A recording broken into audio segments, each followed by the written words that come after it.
அப்புறம் இந்த விஷயத்தினால இந்த மனித குலத்துக்கு செய்து கொண்ட ஒரு மிகப்பெரிய தீமை ஒண்ணு இருக்குது. அது என்னன்னா, மனித ஆண்களுக்கு இது ஒரு கான்ட்ரோவர்ஷியலான டாபிக். இத தப்பா எடுத்துக்காதீங்க.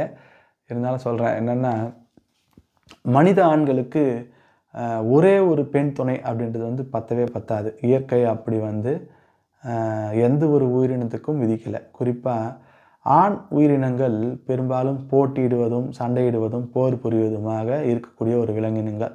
அதனால அவை அதிகப்படியா போர்ல தோத்துரும், செத்து போயிடும்.